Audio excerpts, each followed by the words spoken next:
everybody. Sylvia Gonzalez-Pizana, Manager of Collections and Interpretation here at Villa Finale Museum and Gardens, coming to you to bring you some more information about some of the questions or fact or fiction items that we get here at the museum. You know, we have well over 12,000 individual items, so there is a lot to talk about here at Villa Finale. So I'm going to share with you some of the questions or fact or fiction items we have here at the museum, and we hope you enjoy it.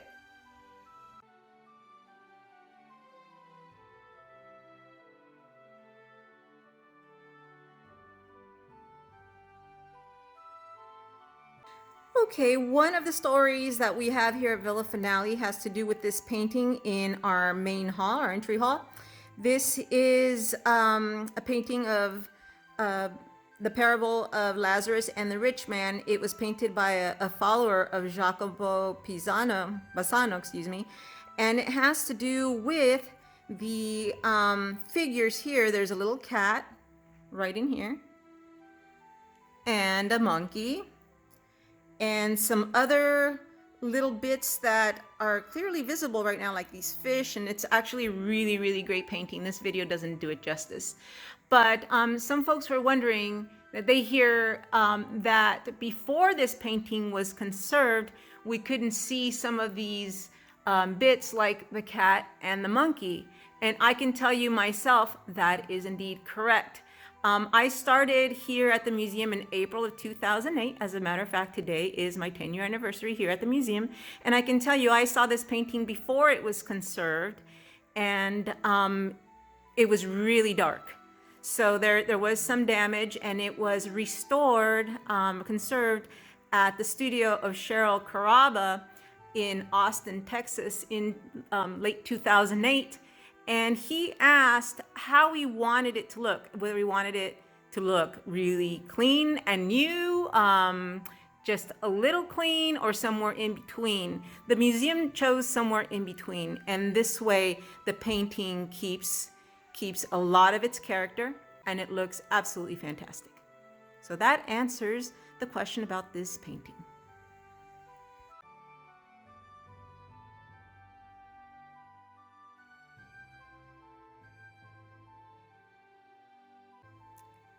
Okay, we have another question about the items here at Villa Finale. It has to do with these green upholstered chairs also in our main hall. And the question is whether these are French Empire revival, and indeed they are. Now, Napoleon believed in aesthetics, and that was in the First Empire. That was from 1804 to 1815, roughly. And he wanted France to have a national look.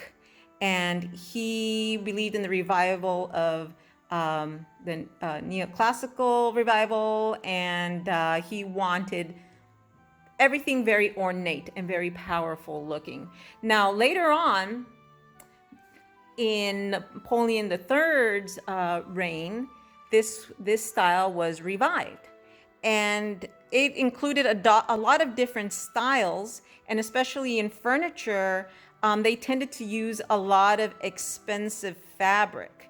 And the furniture itself included many different decorative elements. And as you can see on these chairs, we have these great Egyptian figures here.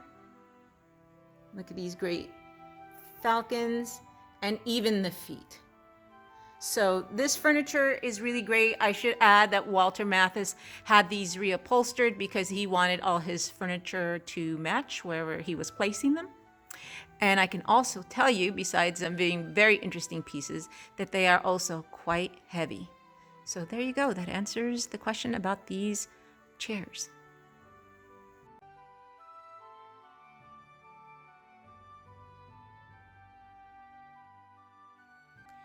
Here in the Napoleon parlors is the front Napoleon parlor.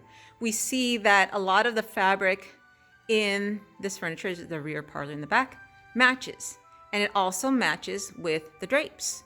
Walter Mathis did this on purpose. Just like Napoleon Bonaparte, Mathis believed in aesthetics. Now, here we have this great piece, this great bench this is where it differs. This fabric, as opposed to this fabric that was redone by Walter Mathis, this is original fabric. And what I love about this bench is it's from the First Empire. So this piece was made when Napoleon was still alive. Napoleon died in 1821, if my memory serves me correct. And this piece was made when he was still alive. So it's actually quite fantastic. But you can see it's got a lot of wear. We do not sit on this. This is why you should not sit on museum pieces. And it's really hard sometimes here at the museum because we try not to use any stanchions. We want visitors to feel like people would have felt when they came to visit Walter Mathis here at home. But this is a great piece, and if you ever come to visit us, take a look at this closely. It's quite wonderful.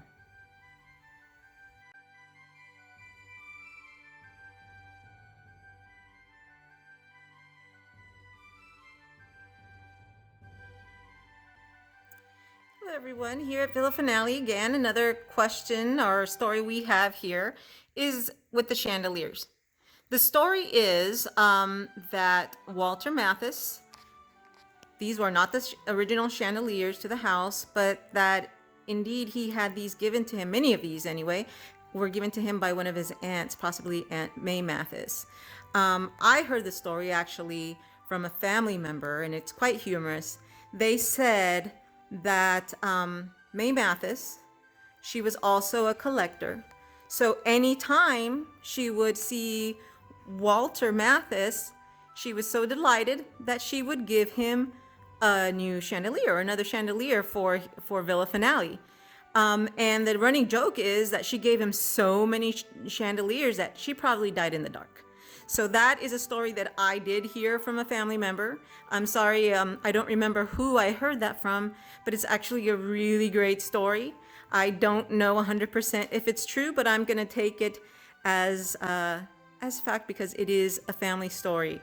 So it is quite a great story. And I can tell you also that these are not the chandeliers that were in some of the earlier pictures taken here at the house. Now this chandelier, which is one of my favorites, actually came from the Mary Bonner estate, and that was purchased by Walter Mathis. So that one we know.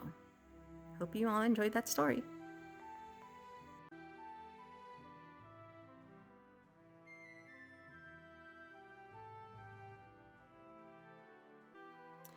Here we are in Villa Finale's library, and we get a lot of stories about this great rug. You know, it's like the game of telephone, where people get information from everywhere. This rug apparently was bought by Walter Mathis at Josky's department store. Some people have said that it was made for the American market, and it shows George Washington in one area down here, and apparently Abraham Lincoln over here. I can tell you that's not entirely true.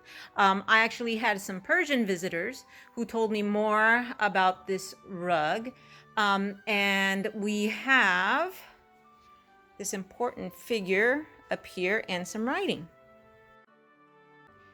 What I heard from our Persian visitors is this is supposed to be Mullah Nasruddin. I'm sorry if I butchered the name. He is supposed to be a Persian folk hero and storyteller.